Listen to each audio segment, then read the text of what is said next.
is Dr. Erman Aytaç. I'm a general surgeon who is interested in gastrointestinal cancers. Today, with my colleague Dr. Rümeysa, we will discuss about perioperative treatment for gastric cancer. Basically, gastric cancer patients should be staged at the beginning to understand the extent of the disease, if there is a presence of metastasis or the involvement of the lymph nodes, to plan the surgical or medical oncological treatment beforehand.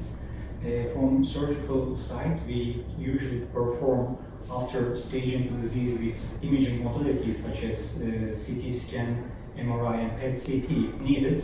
We also perform a laparoscopy, diagnostic laparoscopy, to check out the inner surface of the belly with surgery to understand if there is a metastatic disease in the belly. And then we perform some biopsies to send the pathology, and after having pathology results, we plan our treatments. And considerable amount of the patients with locally advanced gastric cancer, which means the patients who has no distant metastasis, but the patients with advanced stage of disease in their developing site of the cancer with surrounding lymph nodes. Those patients are the candidates for the perioperative treatment.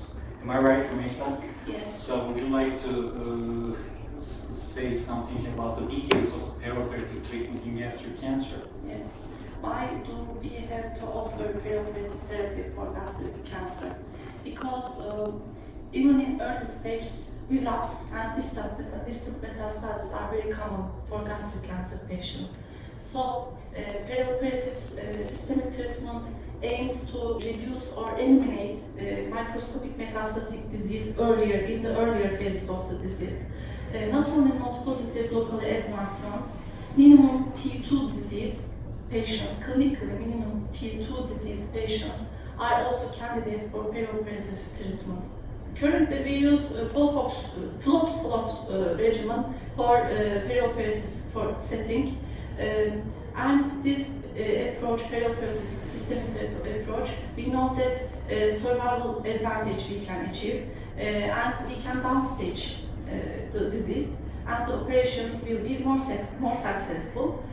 But the main goal is to eliminate microscopic metastatic disease in the earlier phase of the disease of the course of the disease. Yeah. And from our surgical part, when we treat the patients who have neoadjuvant treatment or perioperative treatment, we feel much safer because the extent of the disease is smaller compared to the time of diagnosis. And if we have some issues after operation, there are some risks of complications in those patients. So since the patient has some sort of treatment beforehand, we feel much safer because of the risks and the complications having the delayed adjuvant treatment due to complications of surgery.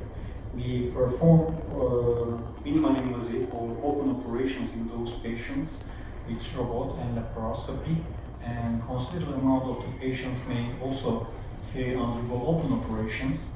And after open operation, the optimum time to receive chemotherapy is 3 or 4 weeks. So in those patients who underwent neoadjuvant treatment, it's also another advantage in this time period. The patient also has less risk of having early recurrences when they have perioperative treatment. Do we give all the patients adjuvant treatment after perioperative treatment in gastric cancer? Yes, if the patient general condition, performance status, and recovery after such a big surgery is enough for adjuvant therapy, we usually recommend to continue the treatment.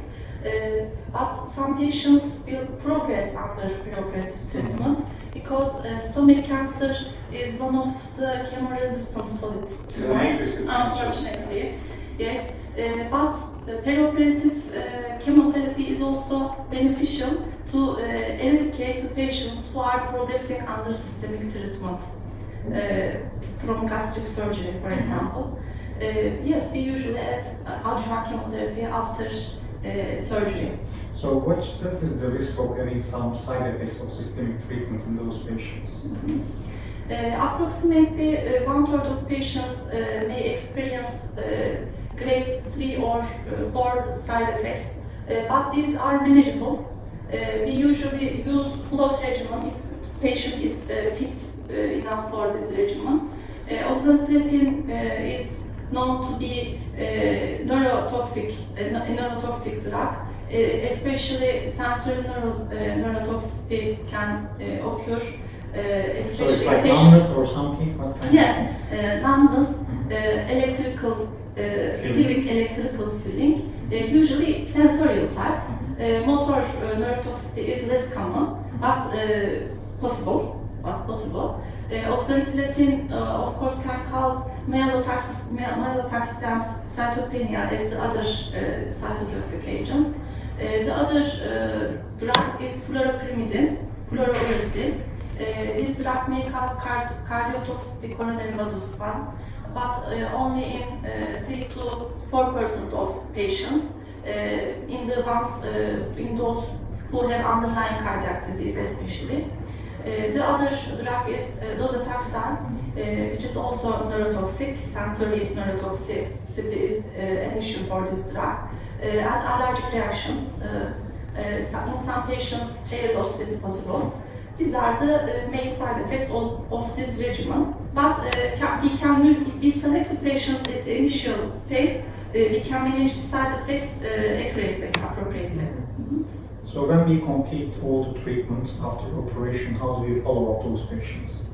After finish of the chemotherapy, as the other solid tumors, after a curative treatment finished, the most recurrences occur in the first 2 years of the disease. So in the following 2 years, we want to see patients more closely, every 3 to 4 months for the first 2 years. And radiologic tests, we have to evaluate the radiologic findings in every 3 to 4 months in the first 2 years.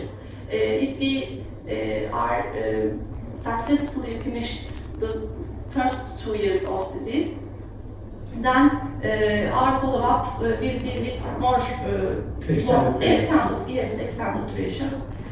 For example, in the second and 5 years after treatment, we want to see patients and have their physical examinations in every 6 to 8 months. After the 5th years of diagnosis, then we can take that patient as cure, as a really recovery from the gastric cancer. But although there is some advancements in the treatment approach, perioperative treatment and the other things, surgical techniques, gastric cancer tend to be recurred, unfortunately, even in the earlier phases. Curative treatment for gastric cancer, for non-metastatic gastric cancer, still is surgery. The surgeons are operating those patients maybe for a century, but all the progress related with the longer life expectancy rely on the appropriate chemotherapy in those patients.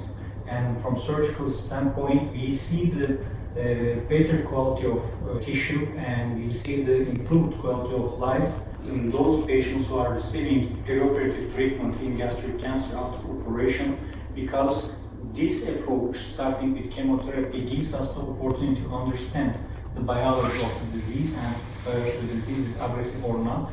By the way, we can pick up the right patients for the operation and appropriately approach them when we have more information about the nature of the disease itself.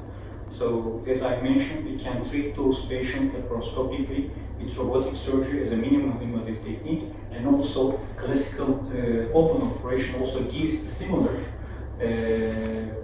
oncological result compared to the advanced approaches. The benefit of advanced approaches is shorter hospital stay, less pain after operation, and faster recovery compared to the classical open operations.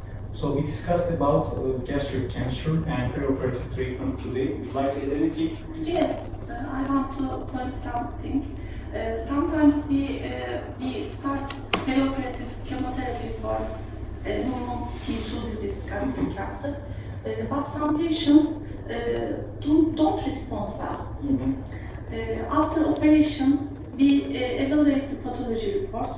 There is very small or no regression of tumor, but radiologically or clinically not progression. This is a real question for us, how to continue the systemic treatment.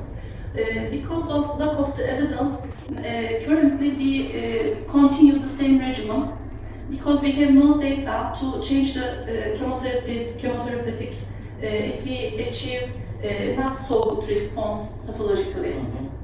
That's all. Thank you very much for the quite abstracted information about perioperative treatment for gastric cancer today. Thank you for your attention.